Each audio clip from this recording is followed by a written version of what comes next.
Ah, ah, Muy bien, pues buenas noches tengan todas, todos, todes.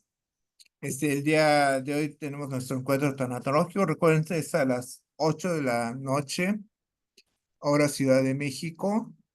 Gente de Argentina, como siempre les digo, pues ellos son 3 horas más, en Brasil 3 horas más, en España son 6 u 8 horas más, ya ni sé. Pero por ejemplo en el Pacífico son 2 horas menos, en Colombia, con mi buena amiga Connie, 1 hora más, en fin. Ahí se van adecuando y bueno, afortunadamente estamos todas y todos por acá y todes, ¿ah? Y el día de hoy, el psicólogo Luis Muñoz nos va a hablar de algo muy importante, ¿no? A veces cuando hablamos de cuestiones neurológicas del sistema nervioso central y periférico y demás, se vuelve un poquito complicado, ¿no? Cómo nuestro cerebro con nuestro sistema nervioso se interrelaciona y en el duelo, ¿qué es lo que nos sucede, ¿no? ¿Qué es lo que nos sucede si yo insisto en que el duelo es una respuesta normal ante la pérdida? Pero todo esto, manifestaciones biológicas, psicológicas, sociales, espirituales, que ya hemos comentado mucho y vamos a seguir comentando, tienen un efecto, ¿no? Un efecto sobre nosotros como personas, ¿no? El día de hoy, Luis, este, pues ahí nos dices de dónde eres, ¿no? Creo que eres de León, ¿no? O de San Francisco, de por ahí, ¿de dónde eres? Bueno, ahí nos dirás tú de dónde eres. Este, mm, hay un médico, Memo. ¿Cómo se llama Memo, Ale? ¿Cómo se apellida Memo? Gómez, Gómez, ese, Gómez. Guillermo Gómez, también mi hermano. Él, pues como que nos ha hecho mucho contacto con el área de León, ahí de San Francisco del Rincón, ahí todo en Guanajuato. Y bueno, afortunadamente, pues estamos por aquí el día de hoy, ¿no? Y la psicóloga Lupita Muñoz también, nos ha hecho el gran favor de invitar a alumnos y personas valiosas que ella conoce en el mundo, en su andar por la psicología. Me parece que tiene que ver con ¿qué es? Asociación Psicológica Mexicana. ¿Con qué, Ale? A ver, ayúdame. Lupita Muñoz, la presidenta. Federación de la Anda, Federación Mexicana de Psicología. anda, la Federación Mexicana de Psicología. Bueno, Ujú. no le digan que se me olvidó, porque si no me va a dejar de hablar. No me deja de hablar. Entonces, nos quedamos aquí bajo la tutela de Luis Muñoz y pues somos todos tuyos, mi hermano, puedes compartir todo esto y aquí quedamos con mucho gusto, ¿va? Excelente. Excelente, Luis. Preséntate de dónde eres, todo, ya Sí, sí. sabes, cómo vas. Sale, mi hermano. Bueno, pues primero que nada, pues muy buenas noches a todos. Ya les voy a estar empezando a compartir pantalla por lo mientras. ¿Y de dónde soy? Soy de San Miguel de Allende, Guanajuato, Doc, desde que andamos. Y pues como lo dijo usted, la colega, ¿verdad? Mi maestra, Lupita Muñoz, es la que me hizo el favor de conectarme con y efectivamente somos alumnos. Bueno, soy alumno de ella, que de psicología en el área de psicología clínica, tanatología y neuropsicología cognitiva. Y actualmente pues estoy haciendo un diplomado en la evaluación de los trastornos del lenguaje y habla. Y pues, bueno, creo que empezaré en neurobiología del duelo con el tema. Creo que es bien importante hablar de todo lo que pasa en nuestro cerebro. ¿Te Hay molesta si veces, le pones pantalla completa, Luis, por favor? sí, sí, Ahí en Word, ahí abajito. Digo, sí, para que lo puedan ver. sí, solo un momentito.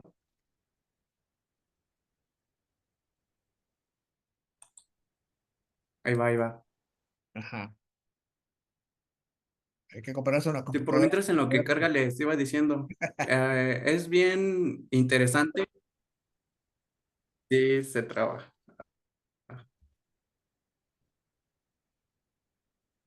Adelante, adelante. Ya está. No, pero ahí está. Listo, Ok. Calisto. Como les iba diciendo, órale, pues, como les iba diciendo, entender la estructura anatómica, o sea, las partes del cerebro que se interrumpen o se alteran por algún estímulo que nosotros podemos interpretarlo como algo nocivo o que nos pueda hacer daño, es bien interesante entender todas las funciones que hay detrás y también todas las partes, cómo es su función más que nada y cómo es de que empiezan a funcionar de una forma diferente cuando nosotros estamos frente a este estímulo que nosotros consideramos aversivo. Y entonces el duelo es un tema pues muy sensible, ¿verdad? Hasta cierto punto es muy complicado porque estamos trabajando con personas, con almas, con seres humanos y tenemos que también tener esta sensibilidad al momento en el que se nos acercan con nosotros y empezamos a trabajar para poder acercarlos a su duelo, empezar a trabajarlo y poder hacer una resignificación, una reorganización a su vida para que ellos puedan aprender de la pérdida. Y entonces, cuando metemos a esta parte en nuestro sistema nervioso, también tenemos que considerar que nunca dejamos de aprender. Esa es una habilidad de nuestro cerebro. Y otra que solo tenemos los humanos es el raciocinio y la toma de decisiones que, pues a su vez, nos pueden facilitar ¿cómo decirlo? Pues nuestra propia vida. Así hemos tenido varias comodidades y así es como la ciencia ha estado avanzando por el desarrollo del lóbulo frontal en los seres humanos. Y entonces, mm, para empezar, acerca del duelo, es la reacción emotiva natural a la pérdida de alguien o de algo, ¿no? Es todo este proceso caótico de emociones. Como lo había dicho en un principio, nosotros las tomamos como algo que nos puede estar perjudicando. Durante este proceso hemos visto que hay varias alteraciones, desde emocionales, cognitivas y físicas. Hay veces en las que algunas personas no han podido trabajar bien su duelo y pues hasta el cabello les cambia, ¿no? Todo esto, la forma en la que se comunican. Y es muy importante llevar a conocer todos estos temas para que la gente más que nada esté sabiendo por qué es lo que está pasando. Y hay veces en las que explicándole a la gente los síntomas que están viviendo es como una forma de estarlos atrayendo a todo nuestro trabajo, ¿no? Lo que hacemos nosotros los psicólogos es lo que realmente promovemos la salud mental. Y entonces, dentro de este proceso es muy normal o muy común ver gente llorando, porque es lo que significa el término luto, viene del latín lugere, que es la aflicción por la muerte de alguna persona querida. Y pues como lo habíamos dicho, se presenta con signos visibles o comportamientos sociales y ritos religiosos. Creo que desde la perspectiva cultural es de mucho apoyo, como es de que nos ayuda a elaborar y procesar toda esta parte del duelo. Eh, con el altar, los borreguitos, las flores de cempasúchil, es una herramienta también que nosotros podemos utilizar para poder acercar a la gente pues a nuestro propósito por el cual se acercan a nosotros, ¿no? Y ahora, ¿qué es la pérdida? Em, es la privación de algo que hemos tenido. Por ejemplo, como podríamos decir, mm, hace rato, cuando estaba escribiendo algunas notas, me acordé de, por ejemplo, cuando nos quitan algún servicio con el que nos sintamos muy contentos. Realmente, ¿cómo nos sentiríamos después de que nos quitaran, por ejemplo, el medio del transporte, ¿no? Que nos quitaran todo. Por ejemplo, que ya no hubiera camiones y que ya no hubiera ningún transporte. Se nos haría algo difícil llegar a un lado. Y entonces, a eso a lo que voy también, el fracaso para conservar o conseguir algo que tiene valor para nosotros. Para hablar de la pérdida, son temas bien extensos. Por ejemplo, hablamos de pérdidas, por ejemplo, hasta cuando perdemos algún teléfono, vemos el esfuerzo que nos costó comprarlo o incluso pues cualquier cosa que nosotros hayamos comprado con nuestro esfuerzo de, pues, de trabajar todos los días. Y entonces, hablamos de esto, ¿por qué nos duelen tanto las pérdidas? Y fíjense esto, es una expresión sensorial. Hablamos de órganos sensoriales, lo que son los ojos, los oídos y, ¿cómo decirlo?, el tacto, ¿no? Hace rato también estaba reflexionando, o sea, ¿cómo reaccionamos nosotros al momento en el que nos dijeron que una persona especial o algún familiar de nosotros había fallecido? ¿Cómo reaccionamos al momento en el que nosotros lo vimos tendido, pues, en la caja, en el baúl, ¿no? ¿Cómo es que reaccionamos nosotros al momento en el que escuchamos los llantos de las demás personas? O cuando fuimos testigos cuando lo estábamos enterrando. Todas esas cosas alteran nuestras emociones y se vuelven desagradables y se asocian con un daño que se produce en los tejidos del cuerpo real o potencial. Em, Fíjense que esto es también un tema bien interesante porque realmente lo que pasa cuando nosotros perdemos a alguien es realmente muerte de tejido neuronal. Literalmente se mueren neuronas y lo que nos duele es realmente eso, toda la ruptura de la estructura de un aprendizaje que hemos estado llevando por años. La costumbre también nos hizo aprender y todo eso es lo que vamos a ver más adelante. Y se va a hacer bien interesante también, integrada por componentes emocionales y metafísicos. Metafísicos se refiere a, por ejemplo, los pensamientos como la culpa, el autorreproche, qué tal si hubiera pasado si yo hubiera hecho esto, las cosas con las que nos quedamos, ¿no? Que no le dije esto y lo otro, cuando empezamos a cambiar una relación y después vemos que el familiar fallece y es cuando todo eso produce una disonancia cognitiva. Es cuando estamos buscando otra vez la paz que sentíamos antes del suceso. Mm, y ahora, ¿qué es lo primero en lo que se viene afectando? Antes que nada, quisiera pues, decirles que para entrar en estos temas es como un rompecabezas que tenemos que ir armando. Por ejemplo, ¿por qué les vengo hablando desde la memoria? Es por toda la relación que hemos estado construyendo con una persona, con varias personas a través de los años.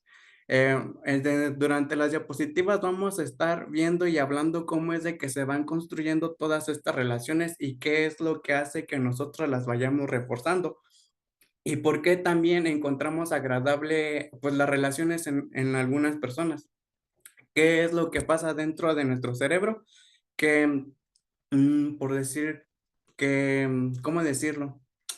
¿Cómo refuerza nuestro cerebro la relación con nuestro mejor amigo? ¿Cómo refuerza la relación con nuestra pareja o con algún familiar también? Todo eso es lo que vamos a estar viendo y desde ahí es donde parte toda esta investigación, pues. Y entonces quedamos que, pues los científicos revelan que las memorias que tienen contenido emocional son retenidos más que los recuerdos que poseen información neutra. ¿Qué quiere decir esto? Que yo voy a recordar más un suceso al cual yo le voy a dar un significado que, por ejemplo, a un libro que leo de la escuela, por decirlo así. Yo voy a recordar con más, ¿cómo decirlo? Con más refuerzo, con más emoción, el día más divertido que tuve con mi primo, por decirlo así, a la lectura que yo leí ayer de la escuela o de la certificación, por así decirlo. Y entonces, el recuerdo de las historias emocionales pueden atribuirse al incremento de la excitación o activación intrínseca de circuitos dopaminérgicos. ¿Qué quiere decir esto? que al momento en el que yo pasé un día muy divertido con algún familiar, con alguna persona que yo he estado acabando de conocer, se van a liberar neurotransmisores, específicamente dopaminérgicos. ¿Y qué es lo que hace la dopamina? Es el neurotransmisor que nos hace sentir placer. Y entonces a través de este placer va a hacer que yo vuelva a buscar a convivir con esa persona. ¿Por qué? Para que vuelva a sentir el placer. Y es una forma de estar reforzando una relación. Es por eso que se vuelve significativo, ¿no? Entre más yo conviva con alguna persona, más dopamina va a liberar mi cerebro. Entonces, al momento en el que se libera más dopamina, va a estar reforzándose ese recuerdo o la relación con esa persona a darle un significado emocional más denso, más complejo. Ese tipo de recuerdos son los que yo voy a tener más en mente, son los que me van a crear más el apego con una persona. Y entonces, más adelante vamos a ver toda esa estructura, cómo es de que se interrumpe o se rompe toda esta relación en el duelo, o sea, qué es lo que pasa en el cerebro, porque, o sea, es bien sencillo, o sea, tú vas con una persona, pasas un rato agradable, tu cerebro libera dopamina y la dopamina hace que se refuerce la convivencia y los recuerdos. Ok, pero ¿qué es lo que pasa? Llegas y pierdes a esa persona de un momento a otro y después en el cerebro siguen miles de funciones y, o sea, miles de partes anatómicas funcionando al mismo tiempo. Es un mundo nuestro cerebro. Y entonces, continuamos, dice, esta activación libera hormonas y neurotransmisores que refuerzan la actividad o la tarea.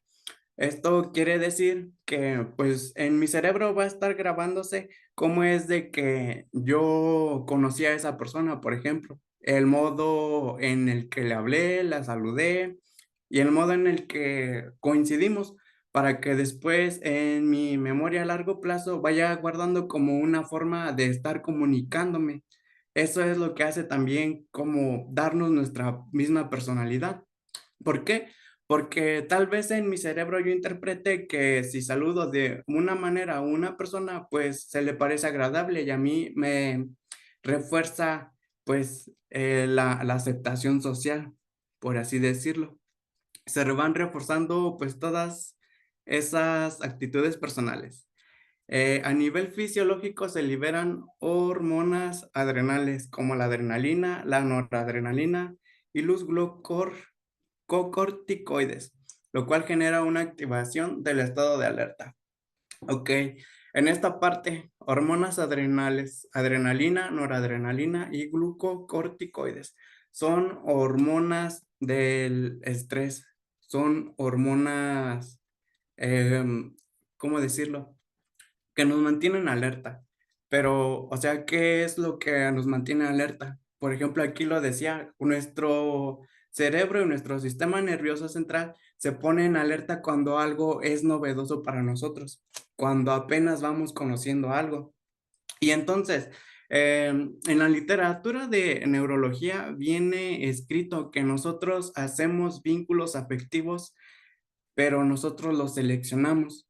Nosotros mismos vamos viendo qué persona nos da la aceptación social, qué persona nos hace sentir bien, qué persona nos hace sentir queridos, para que nuestro cerebro aprenda cómo es de que nosotros nos empezamos a dirigir con esa persona y así pues se vuelva parte de nosotros. Se va reforzando incluso el vínculo y la forma en la que le hablamos a una persona para poder desplazarla a la interacción con otra persona.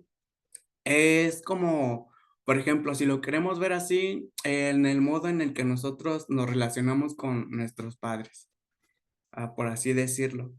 Es la principal memoria emocional que nosotros tenemos, ¿no creen? No sé, hasta aquí, ¿qué les haya parecido la información? Si quieren participar, alguna duda, pregunta, o si no, para poder continuar con la siguiente.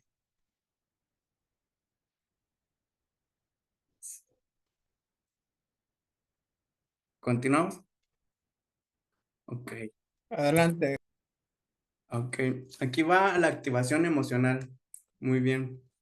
La activación emocional es lo que le va a dar a mi, ¿cómo decirlo? A mi cerebro la indicación como para decir, oye, ¿sabes qué? Esto sí me gustó y siento que esto es importante, me gustaría volverlo a repetir y, y por decirlo, va a ser un recuerdo que nosotros vamos a tener a largo plazo. Era lo que les estaba diciendo desde la primera diapositiva y desde que empezamos esta charla.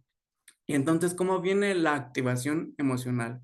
Viene inducida por la tarea de aprendizaje. Aquí en esta imagen yo les puse algo bien significativo y es la interacción con nuestra madre. Aquí no incluso nada más nuestra mamá, podemos poner la interacción con otra persona importante para nosotros con la que hayamos aprendido algo. No sé, puede ser también algún maestro o algún amigo o algún compañero de clases con el que hayamos estado pues aprendiendo pues a lo largo pues de algún trayecto, inducida por la activación de alerta del sistema nervioso. Era lo que les mencionaba al final de la última diapositiva. Cuando algo nos llama la atención, nosotros lo seleccionamos. Incluso cuando decidimos ponerle atención es porque nos atrae, se nos hace atractivo, se nos hace interesante y entonces lo que va a hacer el proceso de atención es de que va a descartar, perdón, va a descartar todos los estímulos que haya a a mi alrededor para yo nada más enfocarme, pues nada más en el vínculo o en la relación o en la persona, en el objeto o en la tarea que yo elija, ¿verdad? Y entonces también va a haber una activación emocional inducida por la activación de recompensa. Aquí específicamente en este punto vamos a hablar de lo que es el sistema de recompensas. El sistema de recompensas es un mundo también y la inducida por la activación del placer. La activación del placer viene relacionada con el sistema de recompensas, pero entonces ahora que ya vimos que nosotros liberamos neurotransmisores de placer y neurotransmisores del estrés al momento en el que yo realizo una tarea de aprendizaje y una activación que activa mi atención porque algo me gusta o algo se me hace novedoso. Lo importante es ver qué neurotransmisores se liberan mediante esta activación, o sea, mediante todo este proceso y cuál es su principal función de los neurotransmisores para así se refuerce la memoria emocional y se vaya a largo plazo y le dé un significado emocional para que me haga reforzarlo. Y aquí yo les puse una diapositiva en la que podamos reflexionar algo, ¿no? Después de lo que les platiqué en las primeras diapositivas, traigamos en este momento todas las memorias que aprendimos con una persona, una persona especial. Sabemos que cuando empezamos a hacer un vínculo, podemos sanar una herida del pasado, por así decirlo. Y ahora, ¿qué es lo que realmente pasó? ¿Qué parte de nosotros sanó el haber conocido a alguien? Creo que también eso es muy importante. Cuando conocemos a una persona y nos ayuda a superar algo, se vuelve incluso también más significativo. ¿Por qué? Porque ayuda a reparar toda la estructura de nuestro cerebro. Y ahora, aquí en esta, vamos a recordar situaciones en las que sentimos alegría y emociones profundas con una persona. En esta parte creo que es importante también considerar que no con todas las personas tenemos una conexión emocional muy profunda, no con todas las personas le podemos contar qué es lo que qué es lo que sentimos o qué es lo que pensamos. Por ejemplo, en una conferencia yo escuchaba a una psicóloga que decía que no era congruente ir a contarle todos mis problemas ¿qué será? Ella lo dijo así, a la amiga del amigo contar mis problemas en una borrachera. ¿Por qué? Porque todas estas personas no tienen la preparación profesional que se nos da desde la licenciatura y en todas nuestras especialidades para que nosotros podamos dar la contención que realmente debería. Y entonces, cuando encontramos a una persona que se conecte con nosotros y que no sea profesional, creo que también es muy especial y es mucho de significado emocional para nosotros, porque ya estamos depositándole una confianza. ya estamos depositándole todas nuestras emociones y todos nuestros pensamientos. Y es una persona que no nos está jugando, que no nos está juzgando. Y también creo que se recordaría una persona con la que tengamos esa conexión emocional, porque puede ser ahora sí a un amigo, ¿qué podría decirlo? De hace varios años, desde la infancia. Incluso esas relaciones que seguimos teniendo tienen un gran valor, significado, un gran valor de significado emocional. Y desde allí es donde se parte toda esta carga emocional que nosotros tenemos. Y entonces dice que la euforia y el enojo también activan circuitos dopaminérgicos y liberan hormonas del estrés que refuerzan recuerdos en nuestra memoria emocional. Creo que también es importante mencionar que pues todos nos hemos hemos enojado con algún familiar, incluso esas cuestiones desagradables se refuerzan. Lo que les da ese significado desagradable es el estrés, es la hormona del estrés. Cuando nosotros podemos liberarnos de ese estrés de esa situación, podemos compartirlo ya sin que nos cause estrés. Por eso también es importante manejar todo el estrés. Prácticamente del estrés es donde se nace todo el conflicto emocional que nosotros tenemos cuando generamos la pérdida. En una diapositiva vamos a ver más a profundidad del estrés. Y entonces, les voy a pedir que recuerden las sensaciones de placer que nos trajo conocer o estar con esa persona especial y ahora ya no está físicamente, pero sí en nuestros recuerdos. Creo que con lo que hemos platicado ahorita es muy, ¿cómo decirlo? Muy profundo, está recordando, ¿no? Incluso, por ejemplo, cuando conocimos a nuestra pareja, cómo fue el primer día que nosotros coincidimos. Esos días también son muy significativos para nosotros. Y entonces, el no tenerlos es toda esta parte que nos priva. O sea, nuestro cerebro empieza a funcionar de alguna manera en la que se liberan los neurotransmisores del placer y entonces las situaciones se repiten y empiezan a segregar dopamina, se refuerza, se aprende, pero de alguna manera agradable. Entonces, cuando ya no estamos en contacto con alguna relación o cuando ya no estamos en contacto con nuestro ser querido que ya falleció, es cuando se interrumpe toda esa estructura que aprendimos con placer y con sensaciones de alegría y con las emociones profundas que nosotros compartimos. ¿Cómo ven hasta aquí? ¿Qué les va pareciendo? Todo excelente y muy claro. Muchas gracias. Sí, yo Ok, también. Gracias. Sí, muy bien, gracias. Muy claro. ok, Todo bien.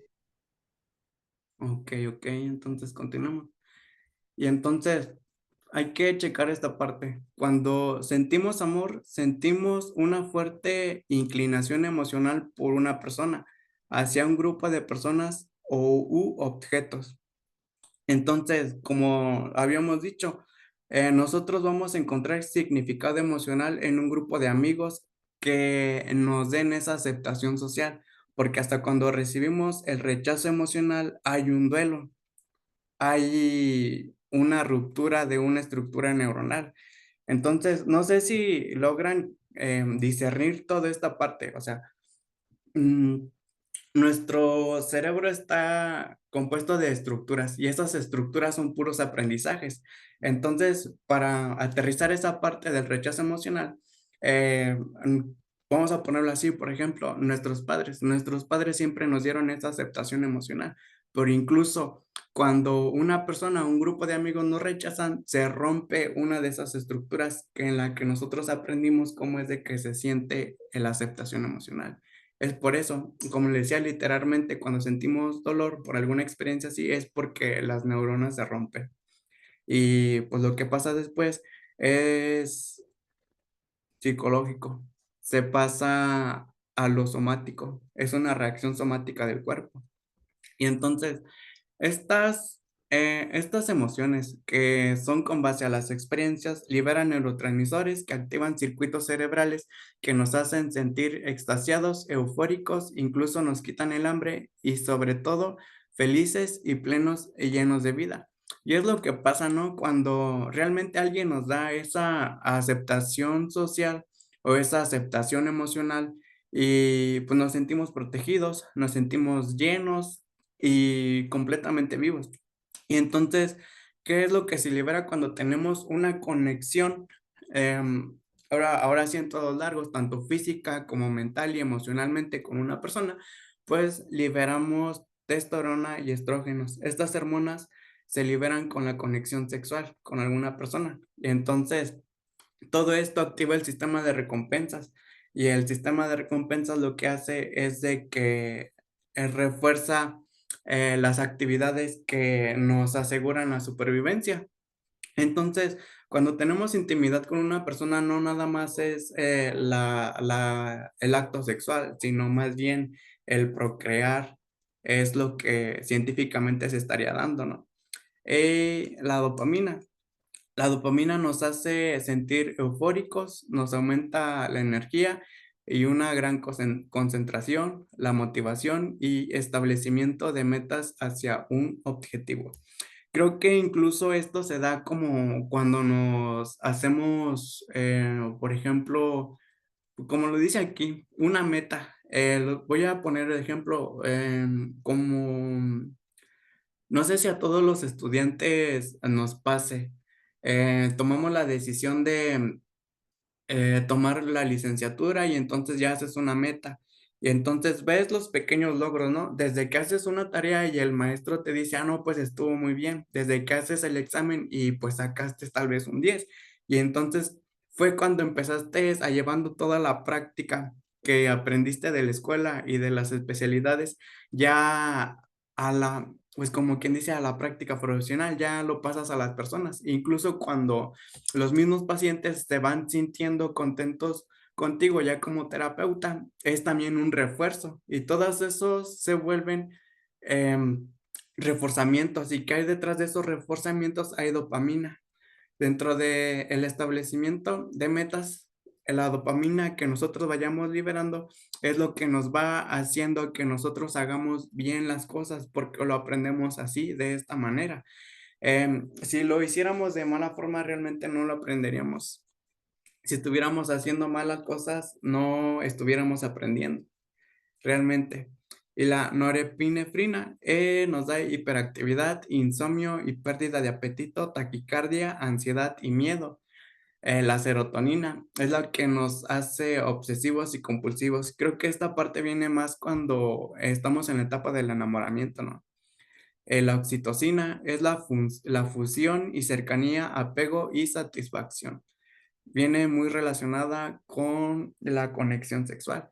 Pero ahora, hay que poner atención cómo es de que funcionan los neurotransmisores, porque para más adelante los vamos a aterrizar en otra idea ya cuando estamos en el proceso del duelo, cuando fallece algún familiar o perdemos alguna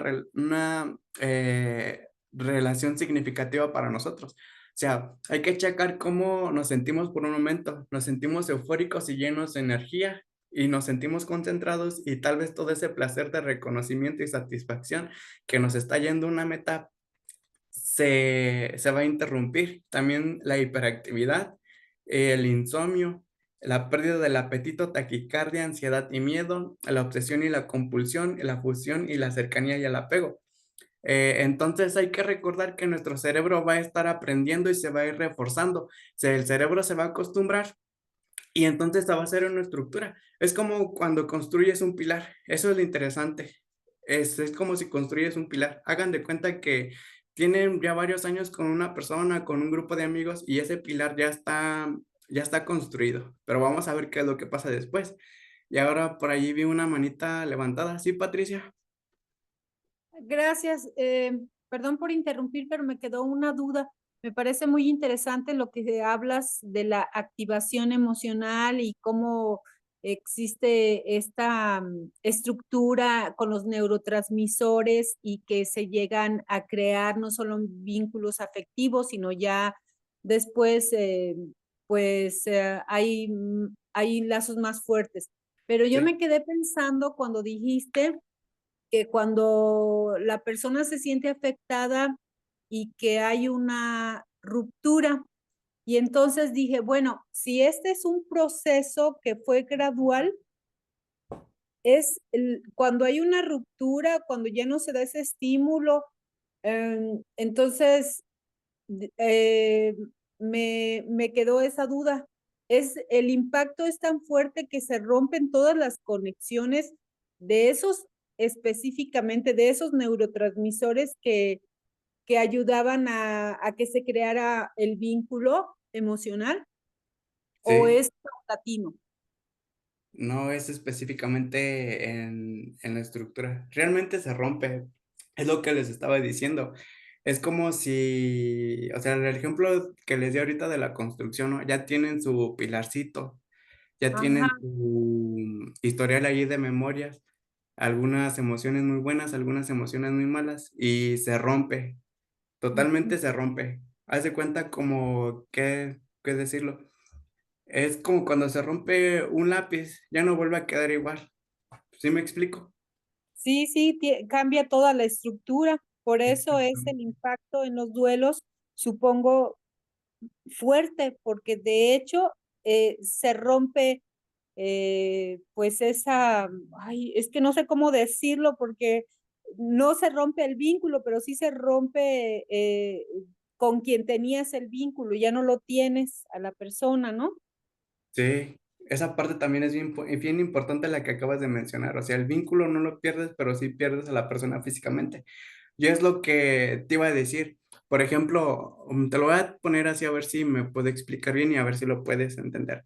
No es la misma relación que tenemos con un amigo que conocimos el año pasado a la relación que nosotros tenemos con el amigo que conocemos desde el kinder, vaya.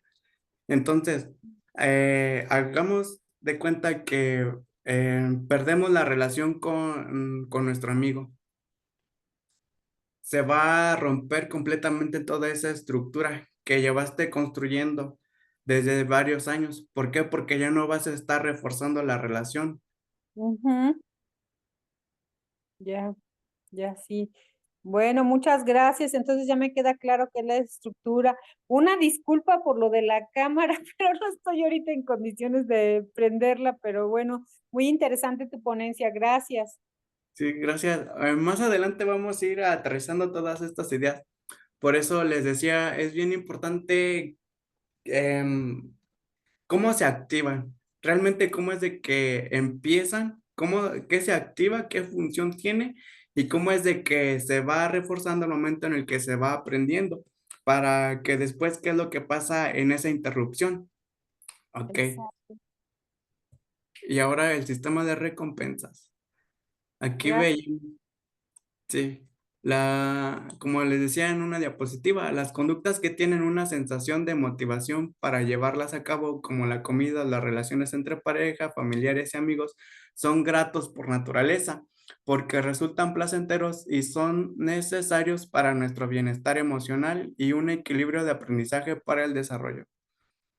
Ok, miren, aquí tenemos un diagrama de lo que es el sistema de recompensas y el sistema de recompensas está constituida por el área tegmental ventral, la amígdala, el núcleo accumbens y el córtex prefrontal. Entonces, lo que va a segregar la dopamina va a ser el área tegmental ventral. La amígdala le va a dar el significado emocional y el núcleo accumbens es el que va a regular la cantidad de dopamina para que después el córtex prefrontal aprenda la experiencia, por decirlo así. Entonces, ¿qué es lo que va a pasar aquí? La amígdala es, ¿cómo decirlo?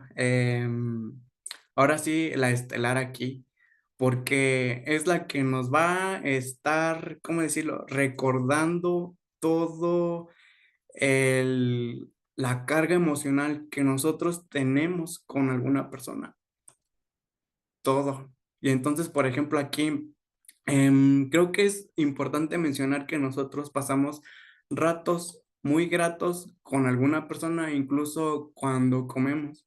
Por eso es de que se vuelve más reforzador. Todos comemos con nuestra familia algún día. Y entonces, si logramos discernir cómo es de que se va reforzando incluso los vínculos cuando nosotros compartimos con algo, compartimos estas conductas que llevamos a cabo una y otra vez. Y ahora el sistema límbico.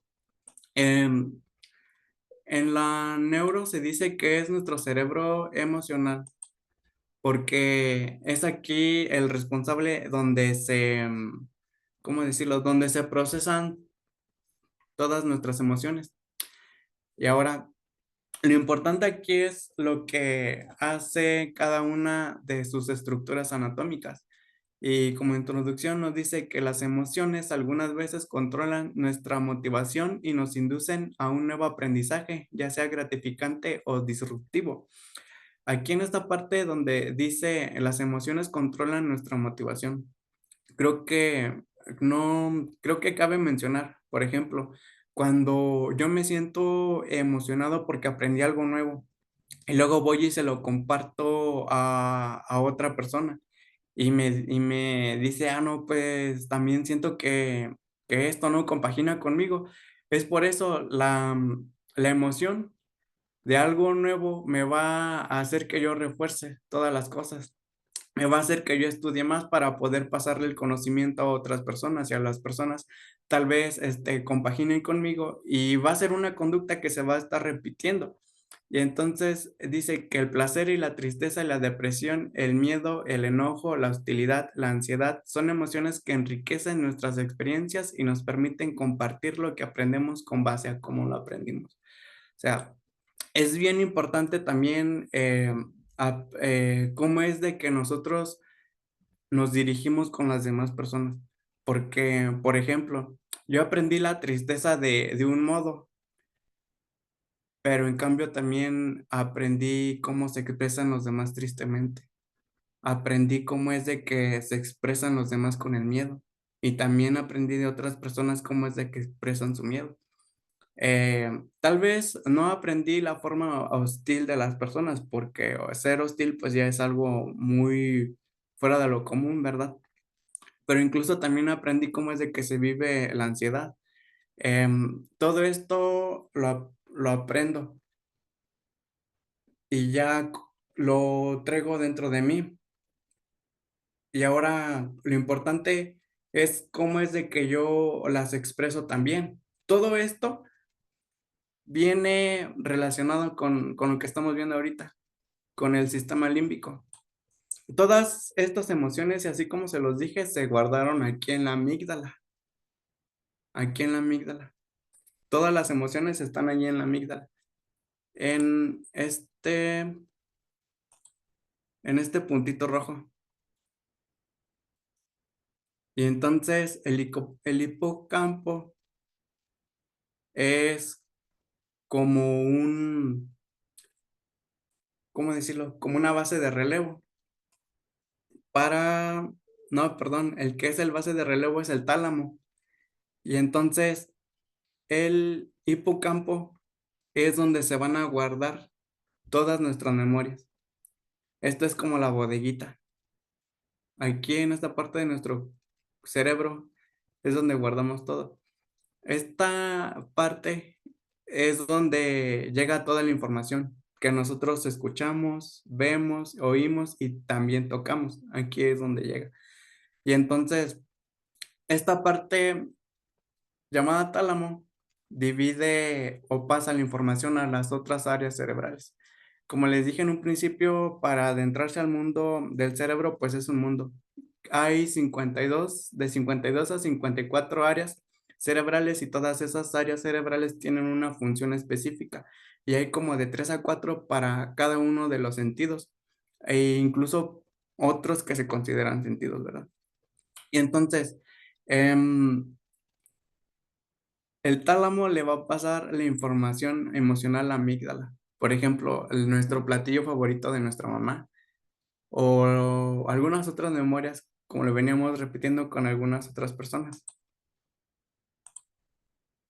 Y ahora hay que checar las funciones del sistema límbico. El córtex prefrontal es esta parte. Nos ayuda al aprendizaje. Esta es la principal función del lóbulo frontal. El lóbulo frontal es la parte más desarrollada de nosotros los humanos. Y de aquí de la parte de nuestra frente es donde nosotros podemos tomar las buenas decisiones. Por eso dicen que los adolescentes no pueden tomar buenas decisiones cuando están en esa etapa, porque, o sea, científicamente y neurológicamente, el cerebro y el sistema nervioso central de los adolescentes todavía no se termina de desarrollar. Y, y el hipotálamo, su función es la secreción hormonal, la temperatura y la regulación de necesidades básicas. La regulación, por ejemplo, de comer, dormir. Y el tálamo es el centro de relevo donde se distribuye toda la información que recoge nuestros sentidos, es lo que ya pues, les decía. El hipocampo para la memoria de trabajo y a largo plazo y la amígdala genera respuestas fisiológicas que identifican a las emociones. Es lo que les decía acá arriba. Yo aprendí de una manera cómo es de que las personas expresan la tristeza, pero también yo voy a aprender una manera de yo expresar mi propia tristeza, pues por un ejemplo. Pero entonces en esta parte es bien importante destacar la función del hipotálamo, la secreción hormonal. Sabemos que las hormonas también tienen una parte bien fundamental en todas nuestras actividades y es en esta partecita donde se segregan, en el hipotálamo, en esta parte también. Más adelante vamos a ver qué hormonas también se segregan en una parte de nuestro proceso del duelo. Y entonces el síndrome de adaptación general es esta parte. Una vez que se rompen todas las estructuras que estamos formando con los neurotransmisores y sistemas de refuerzos, es lo que pasa. En nuestro cerebro se está adaptando a la pérdida, se está adaptando pues, al contacto cero, se está adaptando a ya no escuchar a la voz de una persona, de nuestro familiar, se está adaptando a ya no verlo, se está adaptando a ya no tenerlo pues en nuestra vida, ya no tener contacto. Y entonces dice que el síndrome de adaptación general representa un esfuerzo del organismo para adaptarse a las nuevas condiciones generadas por agentes estresantes que provocan una serie de reacciones corporales. Como les había dicho, el estrés es casi la principal hormona el que genera todo el malestar emocional cuando nosotros perdemos a alguien. Realmente es el estrés. Ya después, el estrés es ¿cómo decirlo? El precursor o el estelar de la demás alteración de las demás áreas cerebrales y de los demás neurotransmisores. Aunque esta respuesta corporal al estrés es un proceso normal dirigido a mantener la estabilidad y la homeostasis, la activación del sistema de respuesta mantenida a largo plazo puede tener efectos peligrosos. En esta parte se refiere a lo que es el duelo patológico o al duelo no tratado. Por ejemplo, una persona que no expresa emociones, que no se permite enojarse, que ve la tristeza como algo malo, sería, ¿cómo decirlo? Una persona incompleta, por así decirlo. Y ahora, ¿cómo nos sentiríamos, por ejemplo, si no tuviéramos una mano o un pie? Y entonces, es esta parte. Dice que el estrés es el juicio cognitivo que le produce temor al pensar que los recuerdos personales, no, perdón, el estrés es el juicio cognitivo que le produce a una persona temor al pensar que los recursos personales serán incapaces de dar respuesta a las demandas de un acontecimiento personal. Es cuando nosotros sentimos incapaces como de poder vivir sin interacción con alguna persona, cuando nos sentimos incapaces de superar alguna pérdida. Determinados eventos que nosotros percibimos catastróficos como una desgracia. Entonces, fíjense lo que dice esta parte. Dependiendo cómo interpretemos estos eventos, se segregarán las cantidades de cortisol y noradrenalina en el cerebro. Entonces, si yo interpreto como tal, ¿no?, la pérdida de algo o de alguien como una catástrofe o con alguna tragedia, mi cerebro se va a encargar de darle el significado como tal, o sea, como es. Yo voy a sentir que se me cae el mundo o que me estoy muriendo porque realmente lo estoy percibiendo así. Toda esa sensación y todo ese pensamiento es la cantidad de estrés. Generalmente la persona se ve con cantidades abrumadoras de estrés, bien, ¿cómo decirlo? Bien altas. Es por eso que en los funerales pues vemos a las personas bien, pues bien decaídas. Están bajo situaciones y ataques de estrés bien severas. Todo eso, el estrés es lo que provoca todo eso. Y las cantidades de adrenalina y cortisol pueden interrumpir de manera significativa el desempeño laboral y social de una persona. Pues los vemos con los cuadros de depresión mayor, ¿no? Creo que más de alguna vez nosotros nos hemos sentido deprimidos y más cuando perdemos a alguien. Se nos quitan todas las ganas incluso de levantarnos. Hay algunas personas que preferimos estar dormidos, o sea, como tal, porque realmente el estrés nos tumba. O sea, lo podemos ver como una tristeza, como tal. La conducta deprimida, el estado de ánimo, que no encuentro placer ni con mi platillo favorito. Pero realmente de todo eso, el trasfondo neurológico, es el estrés, puro estrés abrumador allí en nuestro cerebro. Y ahora, el sistema límbico y endocrino en la respuesta a la pérdida. Es lo que estábamos diciendo. El hipotálamo segrega hormonas como la corticotropina y la vasopresina. La corticotropina son son neurotransmisores que nos dan estrés. No sé si lo puedan relacionar con el cortisol, pero podríamos poner de ejemplo que es un derivado del cortisol. Y entonces el hipotálamo, aquí es donde se va a segregar. Y la hipófisis va a segregar vasopresina. Fíjense cómo es de complejo nuestro sistema, que cuando nosotros sentimos un estímulo que nos va a perjudicar y que nos va a hacer daño, también nos trata de proteger, por así decirlo. Entonces la vasopresina tiene la función de rehidratarnos, por así decirlo. Por eso, bueno, cuando hice la investigación llegué a la conclusión que es bien importante seguir, pues tomando agua. No importa tanto el estrés que nos sintamos, pero con el agua nosotros vamos a ayudar a nuestro cuerpo a que se estabilice, porque incluso es como estarnos buscando una forma de equilibrarnos a nosotros mismos.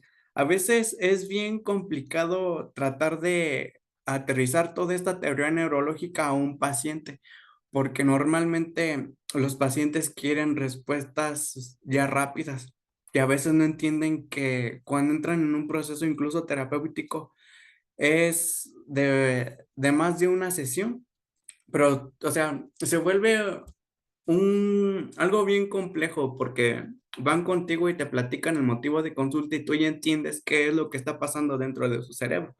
Pero, o sea, no te alcanza el tiempo para darles toda la explicación, pero pues tú ya sabes que realmente qué es lo que necesitan. Con una charla amena o con alguna comida amena, su cerebro va a segregar todavía más dopamina, serotonina y oxitocina si después de una pérdida buscamos vínculos afectivos, pero a veces no lo tienen así, no lo entienden. Y ahora, la activación del eje por estrés altera funciones como el metabolismo. Es lo que les decía. detrás de la tristeza está una gran carga de estrés. Y hay veces en las que esa tristeza pues nos quita el hambre. En el DSM-5 viene pues ese criterio. Dice que las personas que se encuentran en un cuadro depresivo pues pierden peso, la inmunidad. Vemos que algunas personas incluso a veces nos enfermamos y al mismo tiempo modifica el funcionamiento cerebral regulando la supervivencia neuronal, la neurogénesis. Esto de la supervivencia neuronal y la neurogénesis es la reestructuración y la nueva construcción de nuevas neuronas y para hacer una nueva sinapsis, conexiones neuronales. Por eso hay una parte del proceso de duelo que la trabajamos haciendo que la persona aprenda algo de la pérdida, que aprenda a vivir sin esa persona. Y es de allí donde viene todo esto. Modifica el funcionamiento cerebral regulando la supervivencia neuronal y la neurogénesis. El tamaño de estructuras complejas como el hipocampo, la adquisición de recuerdos y la evaluación emocionales de eventos. Entonces, hay algunas teorías donde dice que el estrés también hace que se vuelvan más pequeños nuestras estructuras cerebrales. Y también, pues va alterando la adquisición de recuerdos y evaluación de eventos emocionales. O sea, recuerden qué eventos les trae a la memoria cuando nos sintemos estresados. Hay algunas personas que tienen esta facilidad cognitiva de poder restablecerse de algún modo pacífico y hay algunas personas que nos cuesta más trabajo. Hay personas que como tal son muy negativas y cuando empezamos a pasar por un momento de estrés tenemos pensamientos muy catastróficos y empezamos a recordar situaciones en las que nos fue muy mal y olvidamos las en las que pudimos hacer bien las cosas y en las que pudimos desempeñarnos muy bien. Y esto es también una consecuencia del estrés segregado en cantidades muy altas en todo nuestro cerebro. Y ahora, el cortisol actuando sobre el hipocampo y la hipófisis normalmente ejerce una retroalimentación negativa que apaga la respuesta al estrés después de una amenaza ha pasado. Es lo que les estaba diciendo ahorita. Cuando una persona está bajo estrés, abrumado, realmente va a pensar puras cosas negativas. En esto, en el duelo, podría decirse, pues toda esta parte, ¿no? En la que veníamos diciendo al principio de las diapositivas que no voy a poder vivir con esa persona y ahora mi vida no tiene sentido porque ya perdí a esa persona. Y empezamos a reprocharnos con culpa y él hubiera hecho esto y lo otro. Es una respuesta fisiológica causada por la segregación abrumadora de estrés, de cortisol y noradrenalina. Y ahora, el estrés se distribuye por todo el cerebro y actúa sobre varios sistemas anatómicos, cumpliendo su función. Y aquí les puse las funciones del cerebro. El estrés va a repercutir en nuestra atención, en nuestra motricidad, en nuestra percepción, nuestra orientación, nuestro lenguaje, en las funciones ejecutivas, nuestra organización, planificación y en nuestra memoria. Realmente en todo esto va a repercutir. El estrés va a interrumpir el funcionamiento del cerebro como normalmente. Es por eso que se ve toda esta alteración en el duelo. Como tal, lo estropea todo el funcionamiento normal. Y ahora, las respuestas de las monamidas hacia una pérdida significativa. Aquí, en esta parte es donde les decía que se vuelve, pues todavía como, ¿cómo decirlo? Cuando les decía que pusiéramos atención a las estructuras que se activan y cuál es su función, porque les decía, las estructuras se rompen, las estructuras dejan de funcionar de alguna manera en la que funcionaban normalmente. Por ejemplo, la dopamina afecta el movimiento muscular, al crecimiento de los tejidos, al funcionamiento del sistema inmune. la adrenalina, la hormona y el neurotransmisor de las situaciones en las que tenemos que estar alerta y activados. Noradrenalina parece crear un terreno favorable para el despertar, el aprendizaje, la sociabilidad, la sensibilidad y las señales emocionales y el deseo sexual. La serotonina provoca desinhibición, el control reflexivo sobre el comportamiento, y la melatonina estimulador del sueño. Y entonces, ¿qué es lo que pasa si nuestro cerebro de un día para otro, de un momento a otro, empieza a dejar de segregar dopamina? Vamos a caer en los cuadros depresivos en los que no nos queremos ni levantar de nuestra cama. ¿Qué es lo que pasa si mi cerebro empieza a segregar adrenalina? Yo lo estábamos platicando ahorita con el estrés. La noradrenalina igual va a repercutir en nuestro aprendizaje, en nuestra forma social y en la sensibilidad de las señales emocionales. O sea, vamos a perder el interés de todo nuestro entorno, no vamos a querer interactuar. Y también la melatonina se va a ver alterada. Hay algunas veces en las que las personas, cuando están en estos episodios depresivos o de duelo, se les vuelve casi imposible poder dormir. Y entonces, a la hipótesis que nace a través de esta investigación bibliográfica propone que la sintomatología del duelo refleja daños en funciones de redes neuronales asociadas con la respuesta al estrés, la determinación del estado de ánimo y etcétera.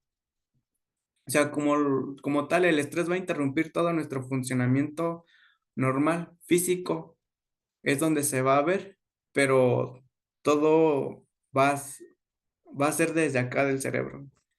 Mientras que una recuperación del proceso del duelo, las redes neuronales a través de las sinapsis se recuperan e inducen un efecto antidepresivo.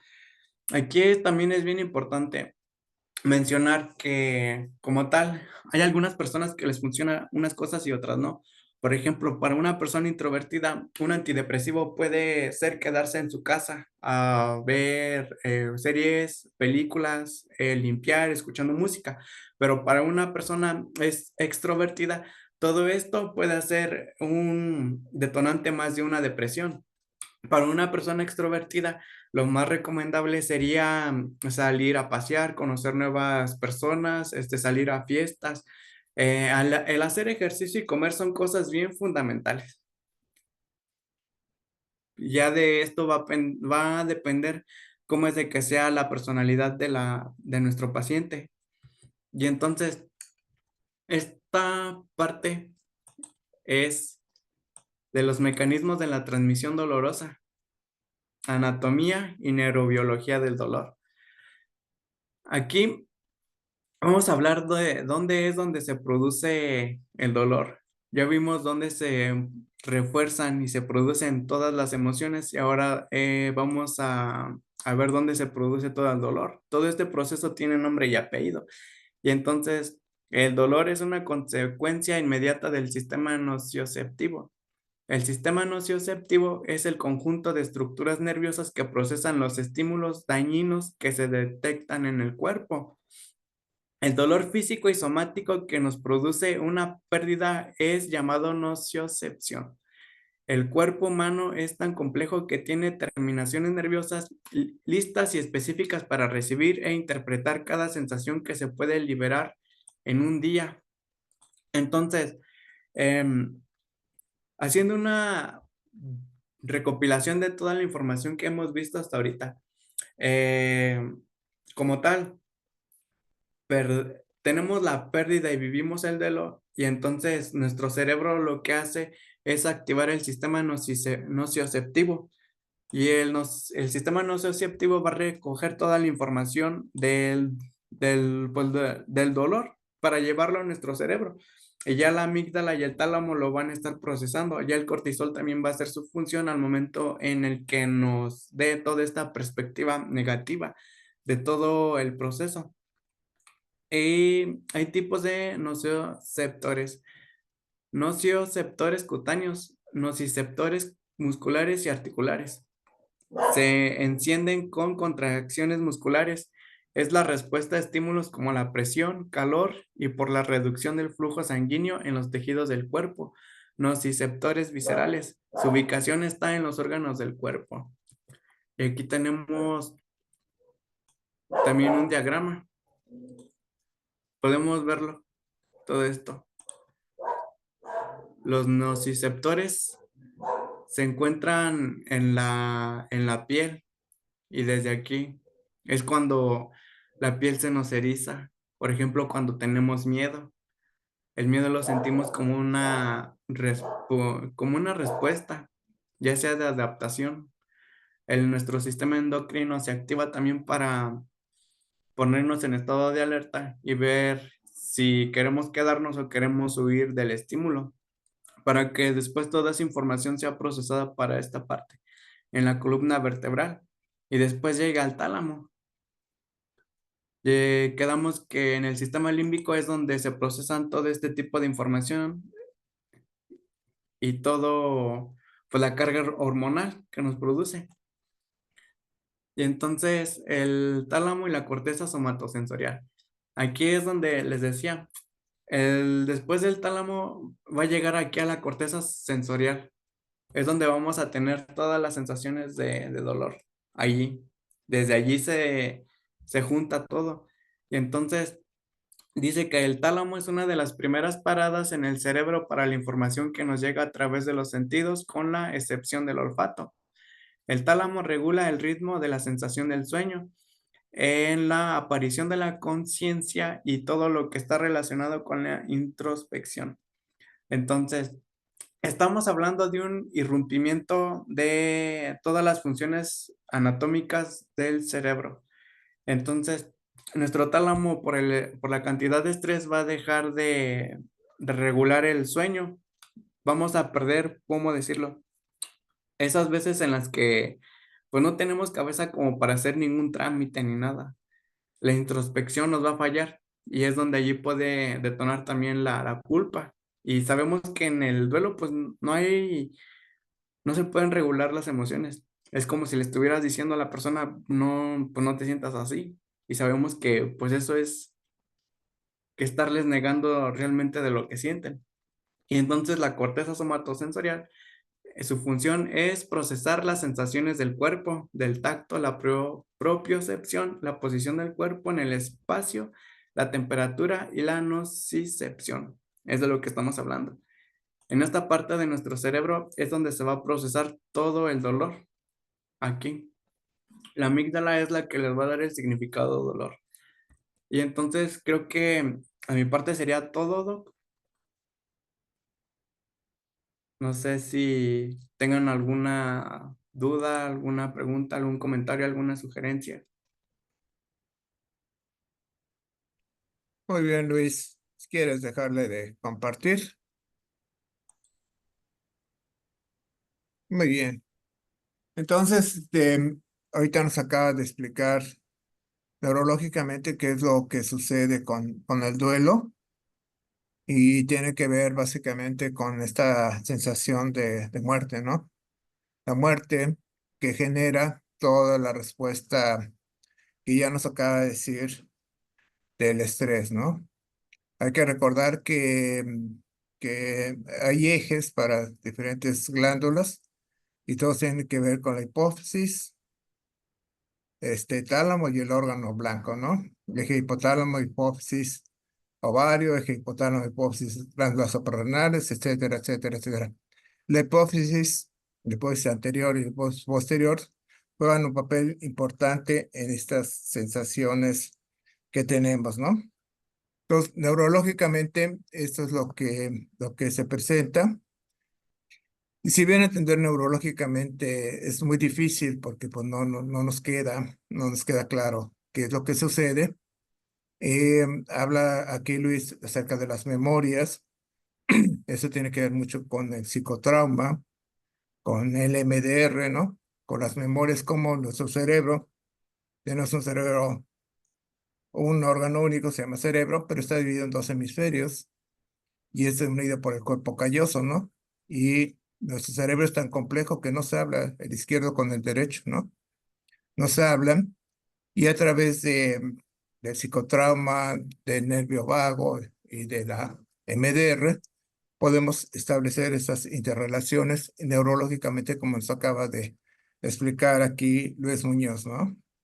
Recuerden que el lóbulo prefrontal, sobre todo en el lóbulo prefrontal derecho, es donde están las partes más elevadas del ser humano. Ahí está la espiritualidad, ahí está el concepto de Dios, y esto los animales no lo tienen, no lo tienen, ¿no? ¿Han oído? Este, sí, sí se grabó. Han oído ustedes, es que no tiene dos dedos de frente, ¿no?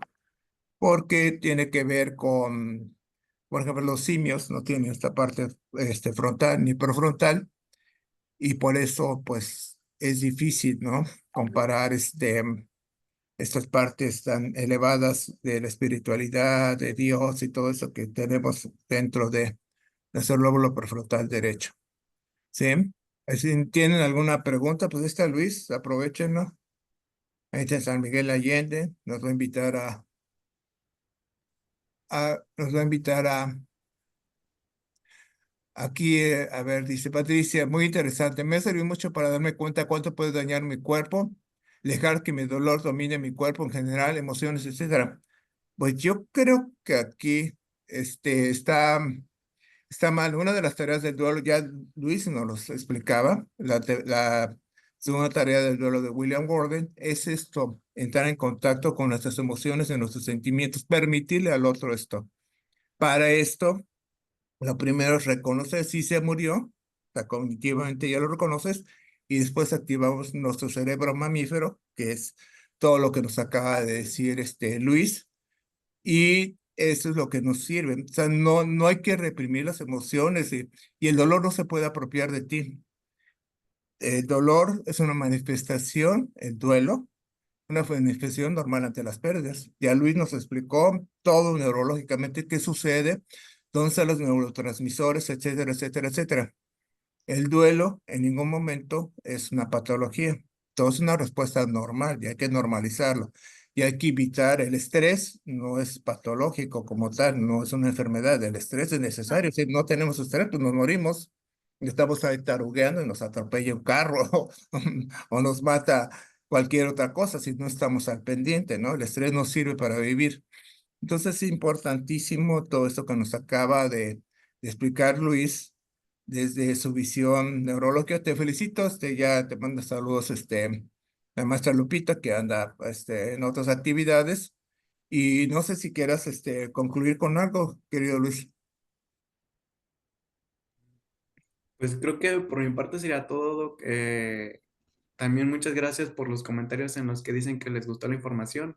Fue muy grato para mí ver cómo, por ejemplo, ver qué información era la más pertinente, porque pues sí hay varias, ¿no? De neurología y de todo eso, pero fue una cuestión reflexiva ver qué es lo que realmente pasa, o sea, estar reflexionando desde las relaciones interpersonales y el significado emocional. Y entonces, eso fue a mi perspectiva. Y como lo decía usted, el dolor del duelo, pues no lo vas a evitar, pero simplemente son todos los mecanismos cerebrales, todas las partes del cerebro que se activan y se interrumpen de una función normal. Todo eso pues es inevitable. Es como va a estar funcionando, es como ahorita está funcionando nuestro cerebro. Ahorita yo estoy hablando y nuestros oídos están escuchando y nuestra mente lo está interpretando de alguna manera. Toda esta información se va a guardar. Es lo que pasa igual en el dedo. Como lo dice usted, no se puede evitar también. Así es, querido Luis. Sí. Dice, lo importante del duelo es aceptarlo, vivirlo y sentirlo. El duelo, sí, el duelo duele. Ya lo demás, el sufrimiento es opcional, ¿no? Lo dicen los filósofos budistas, lo dice Víctor Frank, lo dicen muchas gentes, ¿no? Entonces es importante esta parte, este, neurológicamente ya nos explicó Luis qué sucede, porque lo que más le angustia al ser humano es la muerte, ¿no? La muerte de quién, pues de sí mismo. Si se muere cualquier otra persona, pues no me mortifico mucho, que digamos, ¿no? Me dolerá, ¿no? Se muere mi mamá, mi papá, pero si me empiezo yo a enfrentar a mi propia muerte, ahí es donde donde el ser humano empieza con la angustia, ¿no? Dicen los filósofos existencialistas que el ser humano vive atrapado en algo que nunca le ha sucedido, la muerte. La muerte, a mí, yo nunca me he muerto, ¿no? Navego de muertito, que es diferente. Nunca me he muerto, pero sí me angustia la muerte. Entonces, esa es la angustia existencial en la que vivimos los seres humanos y todo lo que tiene que ver con todas estas cuestiones neurológicas. Recuerden que todo lo que es el hipocampo, toda esta parte del cerebro medio, tiene que ver con el cerebro mamífero, tiene que ver con el apego, con el apapacho, con el que no puedo vivir esto solo, ¿sí? Necesito a alguien. Aunque sea mi peor enemigo, pues bueno, pues eso vivo con él, ¿no?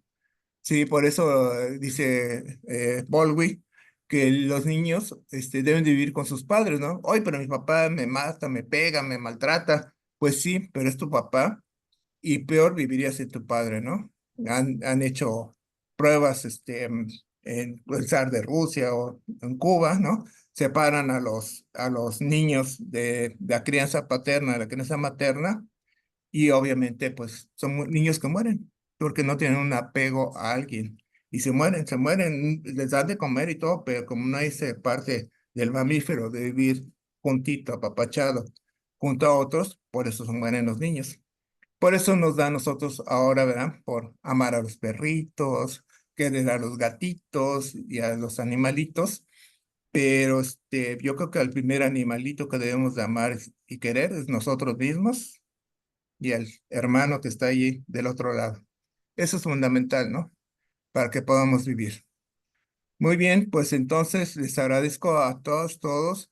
Luis, gracias, padre. Tu ponencia está grabada en encuentros tanatológicos, ¿no? Hay alguien que siempre pide las diapositivas. Pues hazlas. Están en internet, ¿no? A Luis le costó muchísimo trabajo y seleccionó y pues yo sé que es muy difícil hacerlo esto, ¿no? Hazlas, mi hermano. En internet hay muchísima información, hay unas cosas muy bonitas, cuadraditas, se llaman creo que libros, ¿no? Ahí los podemos ir consultando. Bueno, ahí para el que anda, pues siempre lo pide este socio, ¿no? Pero bueno, ya él. Entonces ya todos te agradecen desde Morelia, bueno, desde muchas partes. Ah, la corteza prefrontal. Ahí está Luis. Esa es una bonita pregunta porque tú lo mencionaste. ¿A qué edad se termina de formar la corteza prefrontal? Esa sí es una pregunta de examen para ti.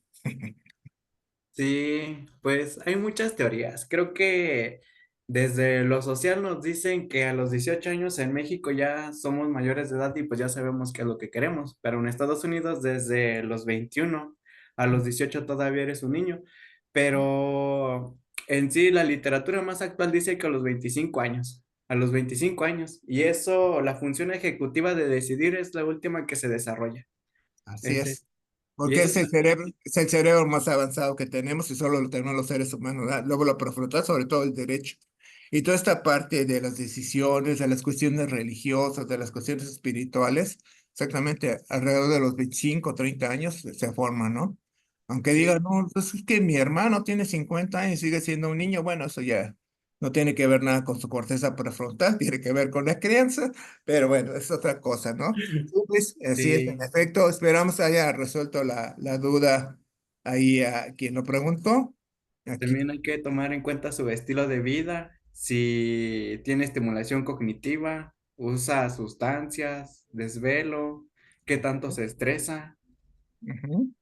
Y todo el estilo de vida y tiene que ver también inclusive con esta de vivir eternamente bajo el estrés, ¿no? Bajo los corticoides, pues es un bombardeo terrible, ¿no? Y eso hace que pues envejezamos y muramos muy pronto por los efectos que tiene que ver nuestra glándula suprarrenal al liberar la adrenalina y todo constantemente, ¿no? Bueno, ahí Diana Yara dice que me admira, pero yo también te admiro, Diana, pero más admiramos a Luis que el día de hoy ha chambeado mucho, ¿no? Muy bien. Sí, las conferencias, bueno, pues las conferencias no son mías, son de todos los que están colaborando aquí. Los seguimos invitando si quieren venir.